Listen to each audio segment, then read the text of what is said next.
అదే మరి అంద్రినివాలో పీలేరులో 70,000 ఎకరాలు వస్తుంది, ఇక్కడ వస్తుంది.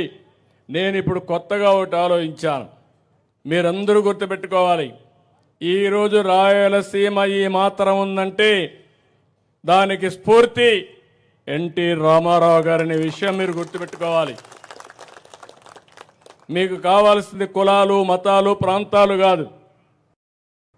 ఎవరు న్యాయం చేశారు, ఎవరు ఈ ప్రాంతానికి ముందు చూపుతూ ఆలోచించారు, ఎవరి వల్ల మనం అందరం బాగుపడ్డాం, ఏ పార్టీ వల్ల లాభం వచ్చిందో మీరు ఆలోచించుకుంటే ఒక్కరు కూడా రాయలసీమలో వేరే పార్టీకి ఓటేరు.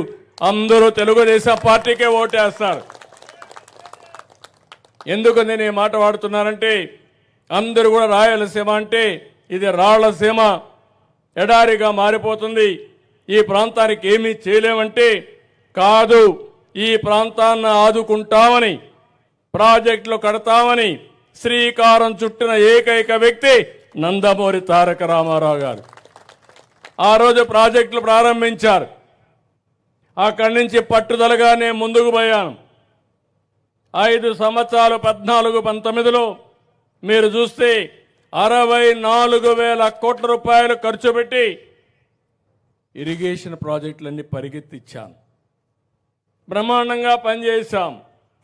19-24 వరకు వచ్చిన ప్రభుత్వం ఒక్క పైసా ఖర్చు పెట్టకుండా మీరు తప్పు చేశారని నేను ప్రాజెక్టులపైన పెద్ద ఎత్తున ఆందోళన చేయాలి, చైతన్యవంతులు చేయాలని వస్తే నా మీద తప్పుడు కేసులు పెట్టి నన్ను జైల్లో పెట్టే పరిస్థితికి వచ్చారు.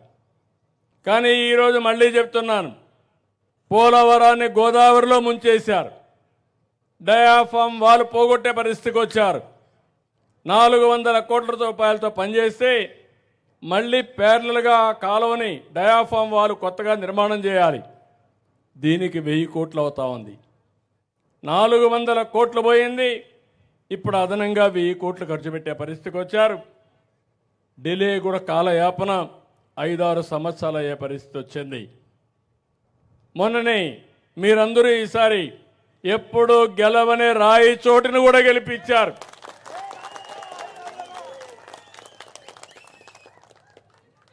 ఎప్పుడైతే మీరు ఆ విధంగా గెలిపించారో దానివల్ల ఢిల్లీలో కూడా మన గౌరవం పెరిగింది. కష్టాల్లో ఉండే రాష్ట్రానికి సంజీవునిగా పనిచేసింది. వెంటిలేటర్ మీద ఉండే రాష్ట్రానికి ఆక్సిజన్ ఇచ్చింది. అందుకే ఈరోజు గర్వంగా చెప్తున్నా, పోలవరానికి 12,000 కోట్ల రూపాయలు శాంక్షన్ చేశాం. 2027కు పూర్తి అవుతుంది. ఒకప్పుడు హైదరాబాద్ అభివృద్ధి చేశాను, అమరావతికి శ్రీకారం చుట్టాను. హైదరాబాద్లో భూమి ఉంది, అమరావతిలో ప్రైవేటు భూమి ఉంది.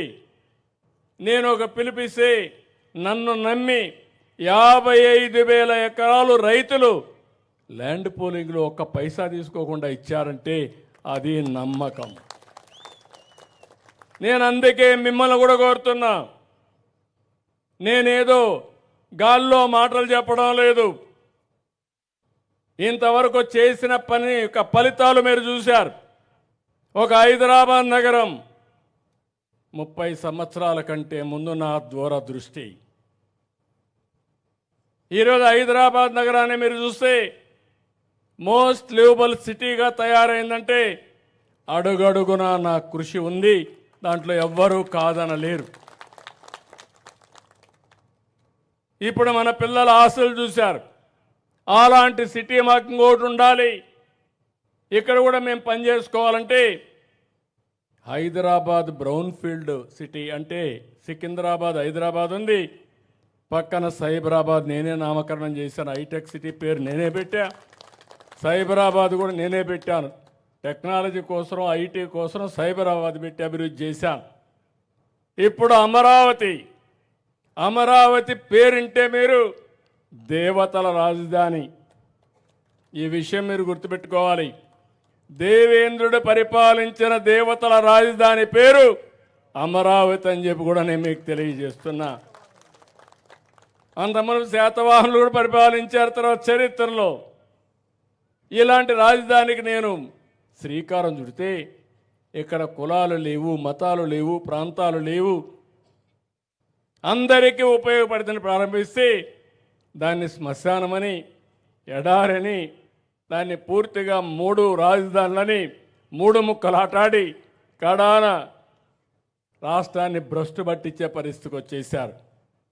ఇప్పుడు మళ్ళీ కేంద్రంలో మనం పనిచేశాం కాబట్టి దానికి కూడా ముందుకొచ్చారు. 15,000 కోట్ల రూపాయలు డబ్బులు శాంక్షన్ చేశారు, ఇప్పించారు. హడ్కో అవన్నీ కూడా ఇంకొక 15,000 కోట్లు వచ్చాయి. పనులన్నీ ప్రారంభమయ్యాయి. అది కూడా చెప్తున్నా, ఈరోజు మన పిల్లలు ఎట్లయితే తెలివితేటలతో పనిచేస్తున్నారో ఇంటి దగ్గర కూర్చొని 90 లక్షల రూపాయలు సంపాదించి అవసరమైతే వ్యవసాయం కూడా చేసి డబ్బులు సంపాదించే పరిస్థితికి వచ్చారు.